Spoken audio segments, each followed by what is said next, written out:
Welcome to the Become Sensible podcast, where we discuss practical accounting, finance, and tax for everyday business.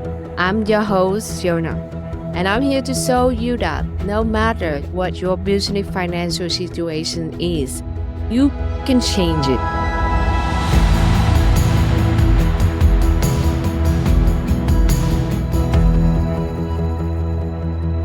Good morning. Welcome back to Become Sensible, where we discuss about practical business finance and tax and business growth for your everyday business. So today we talk about a very common topic. And over the years of working in the field and work with like hundreds of smart and creative and widely talented business owners, I think what I have learned is that you are not bad with money. You are not disorganized. You are not irresponsible. You are not behind in terms of money management, but you don't actually have a financial system that help you manage your business monies in the most efficient and organized way. And trust me, once you have a financial system to actually help you to manage the money, you will have clarity, the control, and the confidence in your business and also in your personal life. Thomas Herbert actually have a saying, something similar like this. Is like, we fail not because we don't have a talent or skill or knowledge, but normally we fail a habit is because we don't have a system. So the level of failing that you fail normally fail to the system that you actually have in the place. And this, I think, is applied in terms of financial management and also like money management in the same way too. So today in this episode, we talk about why these Monday 6 features, 7 feature business owners still feel like they flying blind with their money and tax situation, and how to have a financial system that in the way that will help you and support you in terms of manage your business money, and you feel like confidence and control in manage your business. And that is the main topic that we will talk today. So let's get your coffees, matcha, whatever is your favorite drink, and let's dive into the podcast. So first, we talk about why your financial system feels like a hot mess. And many of us, when we start a business, it's just like from the ideas or from a talent or skill, and you see the market that have the potential, and you decided to come into the market, or for any reason you left the corporate job and you start your own freelancing business, and then it's eventually become an agency, and it's grow over time. But your financial system, and you always like fly by and everything is like in behind, and you always say like, okay, I will catch up once I do this, or when I reach this revenue, when I get this deal done, this contract done. But because tomorrow will never come, it means that tomorrow you will have a more thing to handle. And so you always put the financial part in the back burners. Like, okay, I will catch it up, but it's never enough time to actually catch up and do things in the right way. But the financial system that you have when you make $10,000 per month, it will totally different from the system when you make $50,000 per month in the business. And it's different when you make couple $100,000 per month. And this is because the more the business scale, the more it's require more organized the efficiency, and in the way that you can pick up the information that you need for your business right away. And so common problem that I can see all the time is like missing your business finance and personal transaction, bookkeeping retroactively when you actually need to file tax return and you do the bookkeeping at that time. And then like all of the things that relate to finance is everywhere. The W-2 for employees is one place. The 1099 is the other place. Their vendors, the vendors receipts, invoice, the other place, bank statement also in another place. So it's everything everywhere at the same time. So anytime that you need to get the tax return, you just scramble through everything and just create so much more anxiety with it. Number 4, tax savings is an afterthought. So you just say, okay, now it's March. And now where is my tax and how I start with my tax? And suddenly you have a tax bill, like $50,000 tax bill. And then you say, okay, now where's I get the money to actually handle this tax bill? So this is all afterthought and you always like constantly on the fly all the time.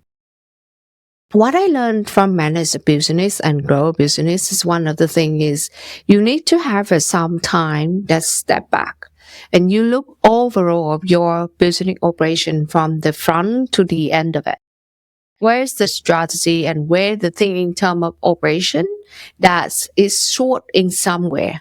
And because once you have that overall overview, you will see that your financial and your tax normally is like the last thing that you think about. Most of the time people think financial management in business is that, okay, will I have enough money to pay for my staff next week, for example, like that. That's just one of the things that is common in the way that they think about it. They don't have a system in the way, they don't have a forecasting, they don't have a reserve, and they don't have a tax planning. And that's make your situation, it's just all backward. But if you do it right, you actually need to put all of this in the front. That is your goal, your targets, a part of your drive in the business. So that, okay, every single quarter, every single month, you need to hit all the targets on your dashboard to actually take care for the rest of the business at the same time. And that is why I always, in previous episode, I always say the business normally have 4 parts: the product and service, and then the operation, and then marketing and sale. Marketing and sale can be front of it, but marketing and sale, and then financial. All of these you need to be coherent and integral together, and it's help you to deliver, to achieve the target or the goals and the mission of the business. If you put any of them in the back burners, you will have a trouble even in 6 months or 3 months. It will show exactly it is.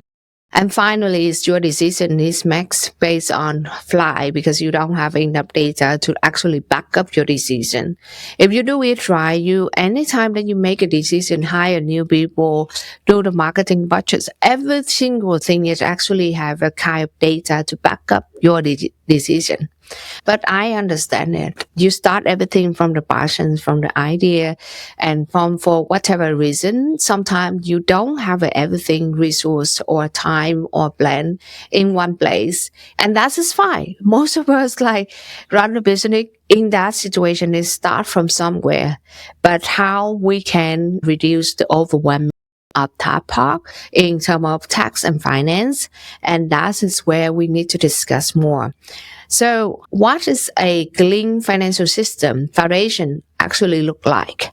Number 1, you need to have an accounting software, a cloud-based bookkeeping system that either QuickBooks, that is Xero, that is FreshBooks, whatever it is, but need to have a cloud-based version. Nowadays, I don't actually agree support anyone use like a QuickBooks desktop anymore because it's not portable and people cannot access your account and desktop QuickBooks file. So it's just like delay in terms of efficiency. And nowadays, like you need data coming in faster than ever before. So if you just have a desktop version, convert it into a online version or a cloud-based version. Number 2, regular reconciliation, either quickly or monthly, but it's not once per year at a tax time, whether you will need to pay the bill of tax or not. That is not how you manage your financial at all. Number 3 is separate all of the bank account for the purpose of the business and then for your personal. And if you can, like you can have one reserve bank account and then one for tax account and one for operation. So that is how you function it out. That like 3 bank account and then 1 or 2 credit card or 1 credit card. That is all. Don't have too many bank account at once. One of the mistakes that many people use at the profit first is they have 6 business bank account and then they have 3 more credit card. It's like 10 of them. every time that you do reconciliation, you make the transfer, it's just so many different things. So I would suggest that you have a reserve that is to have for the future operation, the investment that you want to reinvest into the business, a tax account so that you don't actually touch in that money at all. And then the other one is operation, that is all everything day-to-day transaction.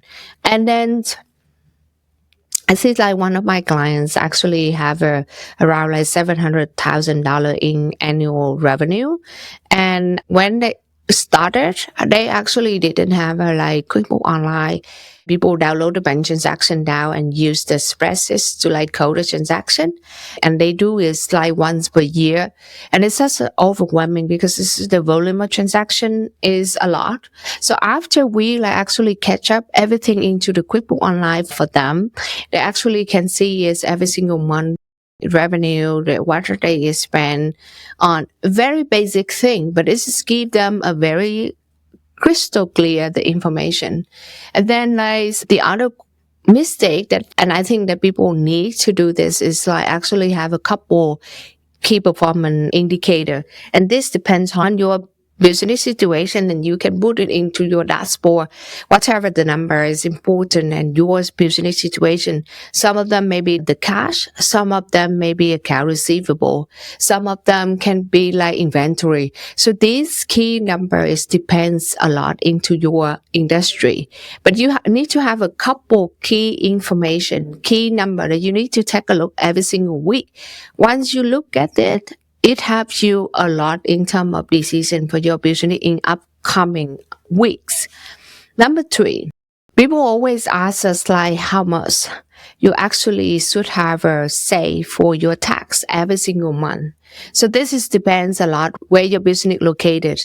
For example, if your business is in New York State, you need to pay for New York and you need to pay for City of New York tax. So it's almost double tax over there. Then if you're in the City of New York, you save a different rate than compared to other states, they only need to pay for the state tax. So it's only save for that part. But at least every single dollar that you make, and I don't mean that literally you make is every single dollar you divide it right away. But every single week, if you make $10,000, you need to transfer to tax around 30% of it to save for the tax. And of course, tax planning coming in will help you a lot in terms of how to navigate this part of it, how you can save more in terms of tax if you have a tax planning in the place. But tax is not optional. Tax is an obligation that every single of us need to take care. And so I know it's saving in terms of taxes is an unsexy thing to say, but this is no option over there. This is option if you have a tax planning so that you have a certain strategy in the place that help you in terms of moving the money to help you save in terms of tax. But it's not optional at all. General rule, 25 to 35% of your net income should allocated into tax. And then it depends on your locations, your tax structures of the company. So it's this very strong baseline. And this is where if you have a professional that will actually sit down, explain for you what is going on with your business tax situation and how much it will be need to allocate, this is so helpful for you. I see this all the time. New clients see all the time that they never actually touch the bookkeeping.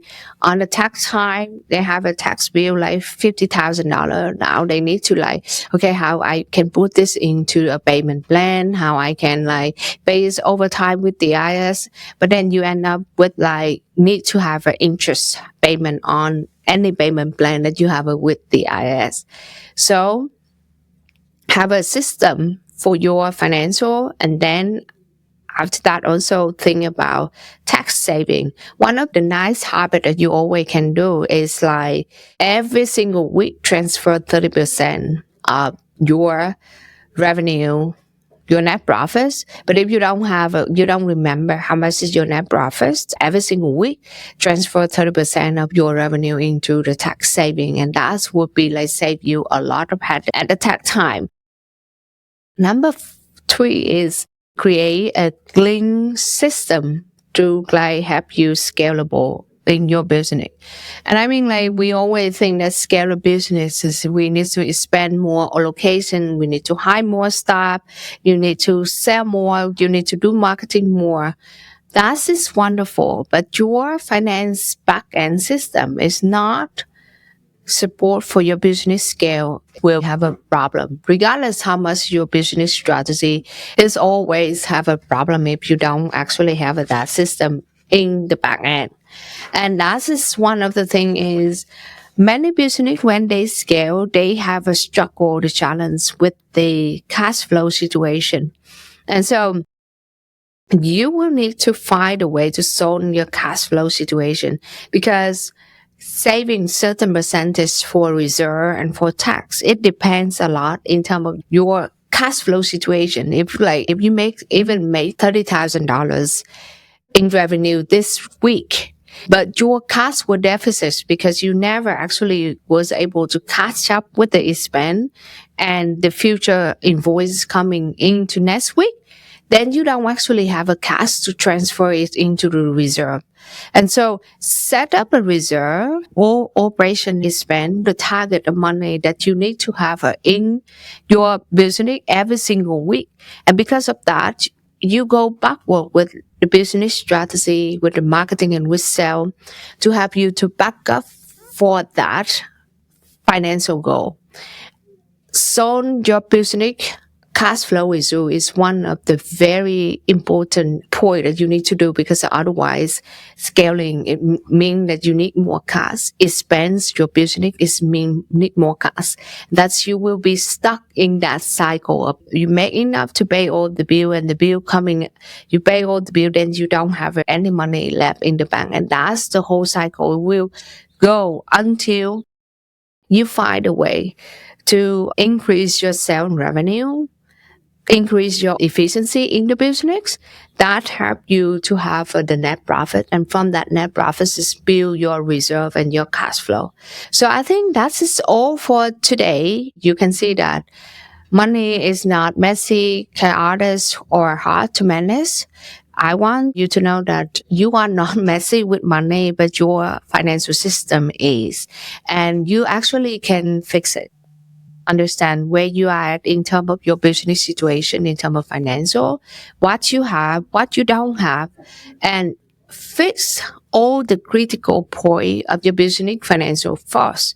And also at the same time, put in the basic foundation of financial system so that you have available data to make the business decision as you grow and you scale your business. So thank you so much for your time today. Let us know if you have any question. Give us the review or send us an email or book a call with us. I'm just so grateful for your time, and I hope that this episode is super helpful for you. Thank you so much, and we'll talk to you in the next episode. Bye-bye.